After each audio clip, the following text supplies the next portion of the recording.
Olá, estamos de volta aqui com o Jornal da Manhã pela Jovem Pan em 100,7. A gente vai estar batendo papo no dia de hoje com a Beatriz Vilela, que é pesquisadora e realizadora audiovisual aqui no estado de Alagoas. Bom dia, Beatriz, seja muito bem-vinda ao Jornal da Manhã. Bom dia, João. Bom dia a todos que estão nos ouvindo. Beatriz, traça um pouquinho do cenário audiovisual aqui do estado de Alagoas, como anda esse cenário, se há investimentos. Traz um pouquinho essa realidade para a gente, para os nossos ouvintes aqui do Jornal da Manhã. Bom, primeiramente quero agradecer a vocês pelo convite, por estar aqui podendo falar sobre a cultura e principalmente sobre o audiovisual feito aqui em Alagoas. Bom, atualmente, hoje o nosso cenário está bem fértil. Nós temos grandes festivais e mostras de cinemas. Nós temos a Mostra Sururu, que é um festival que acontece há mais de 10 anos aqui em Maceió. Nós temos o Circuito Penedo de Cinema, que acontece lá em Penedo, que reúne cineastas do Brasil inteiro, mas também realizadores locais. E nós estamos vivendo um momento onde a nossa produção local ela tem apresentado grandes frutos para o cinema do Brasil e no mundo inteiro. Inclusive, agora nós temos um filme que foi feito aqui no Litoral Norte por uma cineasta lagoana, Nara Normandi, Sem Coração, que está no Netflix, mas nós temos uma nova seara com grandes realizadores e realizadoras. Recentemente, o amigo meu, Ulisses Arthur, ele esteve em Gramado, vai estar agora em Curitiba, em Tiradentes, com Samuel foi trabalhar, Nilton Rezende, que foi com a barca para Cuba. Então, nós temos uma geração que tem circulado bastante com produções feitas aqui em Maceió, em Alagoas. Que bom, que bom. Beatriz, em relação a investimentos da iniciativa privada, do poder público, como anda essa questão? A gente sabe que a criatividade, a motivação para fazer é sempre a melhor, a coisa melhor do mundo, que a gente sempre vê os trabalhadores alagoanos sendo destaque. Agora, não se faz trabalhos de bom nível, podemos dizer assim, sem investimentos. Como é que anda essa questão desses investimentos na prática, na realidade? Exatamente, João. Esse é um dos nossos grandes gargalos aqui no mercado audiovisual, Diferente de outros estados que tem, por exemplo, uma lei de incentivo à cultura municipal, estadual, aqui nós ainda não temos uma lei que incentive, por exemplo, a iniciativa privada a investir no nosso setor. Então, nós ainda dependemos muito dos editais públicos, São deles que nós temos o recurso para investir nos nossos filmes. Então, por exemplo, os últimos filmes que a gente está fazendo agora, eles são frutos das leis de incentivo à cultura federal. Então, a Lei Aldir Blanc, a Lei Paulo Gustavo, que já deveria ter sido paga, nós temos vários filmes para ser feitos com ela. O último edital, por exemplo, que a gente teve aqui no município foi em 2018, para incentivar a produção audiovisual local. Desde então, nós não temos nenhum edital. O Estado é que tem um pouco mais de frequência no lançamento de editais, mas ainda dependemos muito dos editais públicos para impulsionar o setor. Então, contamos com alguns apoios de empresários, de pessoas que acreditam no potencial do mercado, mas ainda é algo muito restrito. Nós sentimos que precisamos ampliar ainda mais esse olhar. E, Beatriz, quando a gente fala de investimento, de fomento do setor, eu estou falando sobretudo de emprego e renda. Ou seja, você que está me ouvindo, quando o poder público abre um edital, é para gerar emprego, é para gerar renda. Ou seja, quantas pessoas, aspas, atores envolvidos em todo esse cenário não fazem parte desse contexto? Quanto isso vai reverberar? Ou seja, é um trabalho contínuo que não pode parar. Ou seja, a gente tem um dado que a cada R$1 investido em cultura, R$2, R$3, eles são retornados. Ou seja, é um mercado, é um business, é um negócio extremamente rentável. E aí a gente vê alguns poderes públicos, alguns gestores, fazendo alguns investimentos que, sinceramente, não tem nenhum retorno para a nossa cidade. É contratar uma banda aí para o São João por R$500 mil, R$600 mil, é injetar 8 milhões numa escola de samba. Enfim, a gente tem visto alguns gastos exacerbados do poder municipal quando deveriam ser canalizados para essas pessoas que realmente trazem a nossa cultura, trazem a nossa realidade à tona, que podem fomentar o nosso audiovisual em festivais Brasil afora, no Nordeste, fora do país. Enfim, a gente vê a questão de prioridade. Em relação ao município, Beatriz Vilela, como é que você vê essa questão aqui em Maceió? Exato, isso que você acabou de falar é muito real, porque quando a gente faz um filme, por exemplo, o filme ele não fica concentrado apenas em uma pessoa, né? É um recurso que circula entre muitos trabalhadores, né? Eu trabalho com a direção de arte, por exemplo. Então, na equipe de direção de arte, a gente contrata figurinista, cenógrafo, pessoas que vão fazer o transporte dos utensílios que a gente vai usar. Então, é um recurso que circula entre muitos trabalhadores. É uma cadeia gigantesca. Exatamente. Então, há um fomento direto e indireto para muitos setores, né? E quando a gente pensa aqui no município, assim, sendo bem sincera, é um cenário muito triste. Porque, como você muito bem falou, o recurso é direcionado sempre para artistas de fora. Então, já pararam para pensar quantos filmes, quantos festivais a gente não faria com os 8 milhões que foram para Beija-Flor, por exemplo, né? É um recurso que poderia ser investido aqui dentro e retornar dentro da nossa cadeia, mas que sempre vai para fora. E o mesmo acontece agora, por exemplo, com o São João de Maceió, né? São contratados vários artistas de fora e artistas, assim, já consagrados dentro do mercado, né, deles. Mas quando a gente pensa na contratação local, sempre é algo muito complicado. Então, nós sempre recebemos calotes, sempre recebemos atrasos. O tratamento interno sempre é pior, né? Não há investimento, não há um conjunto de políticas públicas direcionadas para a cultura de Maceió. Esse é o nosso cenário. Beatriz, em relação a essa falta de recebimentos, essa falta de repasse público, como é que está isso daí? A gente tem acompanhado, por exemplo, artistas, trio sanfoneiro, já Nicole, algumas pessoas... Cultura afro. Cultura afro, ou seja, algumas pessoas que seguem reclamando dessa falta de pagamento, essa falta de investimento. Como é que está nessa questão, principalmente na questão dos editais hoje aqui? O que a gente nota, além dessa ausência, né, de políticas públicas direcionadas para a cultura, é uma falta também de profissionalização, né? A Secretaria de Cultura e Economia Criativa de Maceió e a Fundação Cultural, eles tratam os artistas de forma muito antiprofissional. Então, não há um contrato, por exemplo. Eu tenho vários amigos que trabalham na música e eles são chamados para se apresentar em algum pequeno evento que a própria prefeitura promove. Então, assim, já começa errado porque não há um contrato. Então, fica tudo palavrado. E aí, quando eles vão receber o cachê, nunca está lá disponível. Então, tem que ficar insistindo, enviando mensagem, indo na própria secretaria. Então, isso começou a causar um descontentamento muito grande, né, entre a classe. Então, dentro do Fórum Cultural de Maceió, nós começamos a nos organizar, que é um fórum que reúne artistas de vários segmentos da cultura, para pensar em como é que a gente pode, né, reverter esse cenário.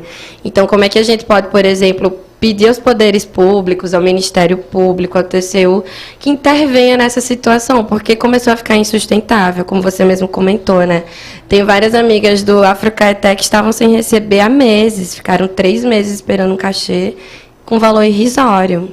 Ô Beatriz, com relação ao Conselho Municipal de Políticas Culturais, assim, que ele busca as soluções para esses problemas, como é esse diálogo? Como é que você vê a gestão desse conselho aqui em Maceió? Então, eu participava da gestão anterior do Conselho, né, que foi de 2021 a 2022, representando o audiovisual. E em outubro finalizou a nossa gestão. E desde então, nós não tivemos uma nova gestão. Já era para ter saído um edital, um chamamento público, né, para que novas pessoas fizessem parte do Conselho. Mas até então não foi feito isso. Então, nós começamos também a reivindicar que esse edital ele saísse o mais rápido possível, porque nós entendemos que o Conselho Municipal de Cultura ele é um órgão fundamental dentro desse debate, né? Porque é a partir do Conselho, onde a gente faz o controle social, onde a gente acompanha os artistas, onde a gente apresenta sugestões, questões relativas ao nosso cenário. E aí, desde outubro, a gente vem aguardando esse edital para chamar essa nova composição do Conselho. E aí, diante dessa demora, nós, em dezembro, começamos a questionar o secretário, o prefeito, e não tivemos resposta. Em fevereiro, nós fizemos um ato na porta do gabinete do prefeito. Depois de muita insistência, ele nos recebeu, dia 25 de fevereiro, e ele falou que em breve seria publicada uma minuta com o decreto do novo conselho.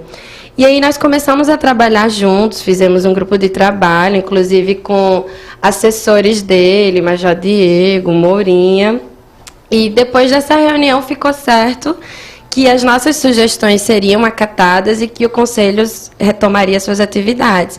Para nossa surpresa, saiu um novo decreto com toda a regulamentação do Conselho e completamente alheio às sugestões que a gente tinha apresentado. Então, vocês se sentem traídos, Beatriz? Com certeza, porque o prefeito garantiu que a nossa contribuição seria acatada, né? Na ocasião, por exemplo, nós estávamos sugerindo que a presidência do Conselho ela fosse alternada. A cada 2 anos fosse em um momento da sociedade civil, depois da gestão, para que a gente vivesse um equilíbrio, né, claro, de poderes. Mas nesse novo decreto, a presidência é apenas do poder público. Então, isso gerou indignação muito grande entre a gente. E depois o Mourinho, o Major Diego, o prefeito JHC, ele voltou a discutir com vocês ou simplesmente não, fechou as portas e não há diálogo? Fechou o diálogo. Então, a gente, além de se sentir traídos, né, nós nos sentimos extremamente maltratados, porque diante disso ficou posto que não houve um diálogo. Falta de respeito total. Uma série de desrespeito, né? E Beatriz, hoje vai acontecer um ato em frente à Prefeitura de Maceió que foi convocado pelos trabalhadores de cultura aqui da nossa capital. Quais são as demandas mais urgentes apresentadas pelos artistas? E vão tentar mais uma vez ter esse diálogo com o prefeito e com seus assessores? Pois é, inclusive eu estou vestida de preto hoje porque nós entendemos que é um momento de luto para a cultura de Maceió diante de tantos problemas que a gente tem vivenciado. Então a nossa pauta hoje ela está direcionada principalmente para o pagamento urgente das leis dos editais da Paulo Gustavo. Além disso, a gente quer que haja uma revogação do atual decreto do Conselho, né, e que haja um edital onde nós possamos voltar e retomar as atividades. Nós também queremos que haja uma maior profissionalização na contratação dos setores que são levados para os eventos. Então, tem uma lei, por exemplo, que é a Lei 7077, que é uma lei municipal que obriga que 50% da programação de qualquer evento público, né, ela seja feita com artistas locais. Então, nós gostaríamos muito que essa lei fosse cumprida, né, inclusive agora mesmo no São João, porque com um cachê de um grande artista desse, nós conseguiríamos pagar vários artistas locais. Então, a gente tem focado os nossos olhares principalmente para esses 3 pontos, né? Repensar essa programação, um conselho ativo que funcione e o pagamento urgente dos editais da Paulo Gustavo. Os editais da Paulo Gustavo estão para ser pagos desde quando? Na verdade, como o recurso já está na conta rendendo desde julho de 2023, no primeiro cronograma a gente já deveria ter recebido em novembro. Então, de novembro para cá, esse cronograma ele vem sendo adiado várias e várias vezes. A última data agora era 31 de maio. E qual é a justificativa da prefeitura quando vocês procuram? Há uma semana atrás, eu perguntei ao secretário, o filho do anterior, o Paulo, e ele comentou que teve um problema com a Cefaz e que os pagamentos estavam começando, mas até então ninguém recebeu. Todo dia a gente se comunica nos grupos e ninguém recebeu. Tem algum vínculo, algum diálogo com a FEMAC? Vocês têm alguma conversa com eles? Não conseguimos, porque eles também não dialogam com a gente. É porque, veja, dinheiro não falta, né? Já tem esse dinheiro na conta que você está falando e no dia 22 de maio, assim, no final de maio, teve o patrocínio robusto, exato, né, via FEMAC da Prefeitura para a festa do São João da OAB.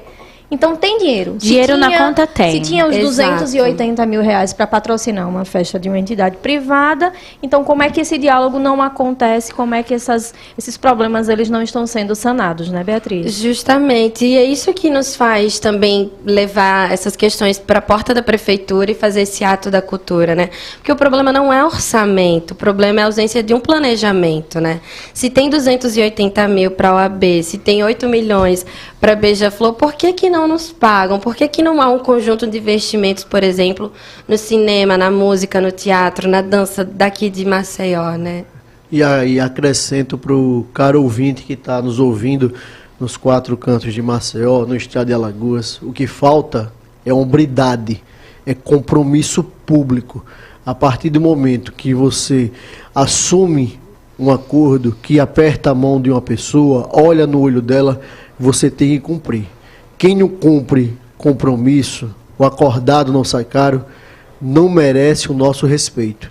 Porque essas pessoas são profissionais, são pessoas sérias, são pessoas competentíssimas, que merecem todo o respeito e toda a nossa admiração. Estamos falando de profissionais, pessoas sérias, competentes, que têm as suas vidas.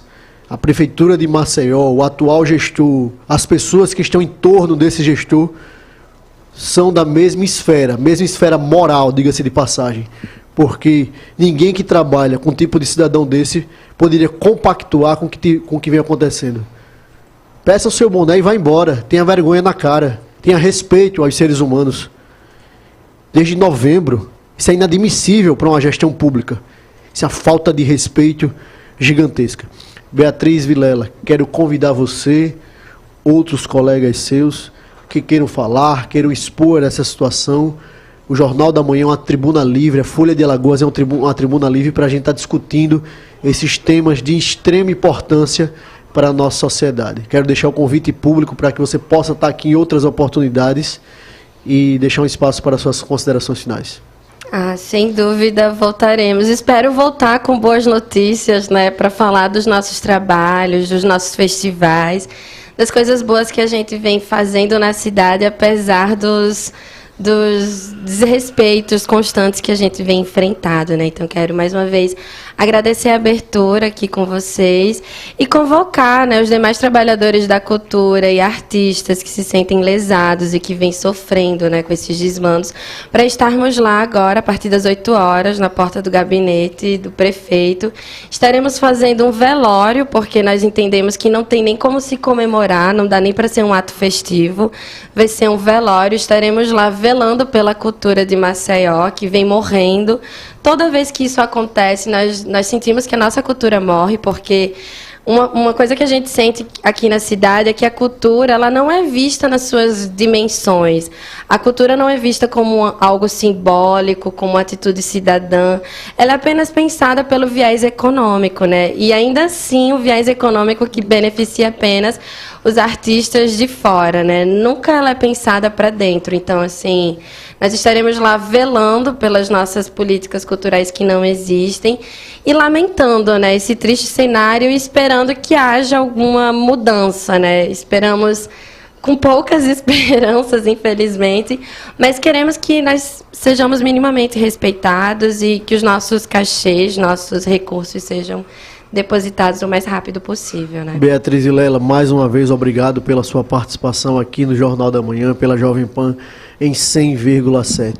A gente sabe aqui quem são as pessoas que lucram com o São João, com o Carnaval, com o Réveillon, com o Festival de Verão aqui em Maceió. A gente sabe quem é o empresário nanico que do dia para a noite ficou milionário, que tem 10 trio elétricos, que tem estrutura de palco, de som, de iluminação, que uma estrutura hollywoodiana.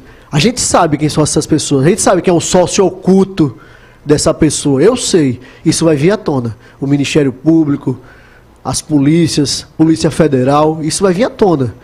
Porque a grandiosidade patrimonial de uma pessoa em 3 anos, a pessoa sai de um patrimônio de R$0 para um patrimônio de 50, 100 milhões de reais, tem algo muito estranho. E o maceioense vai estar sabendo disso em breve. A gente vai encerrando por aqui, não é, Nicole Melo? E até amanhã, até quarta-feira, se Deus quiser. Tchau, tchau, ouvinte. Até amanhã.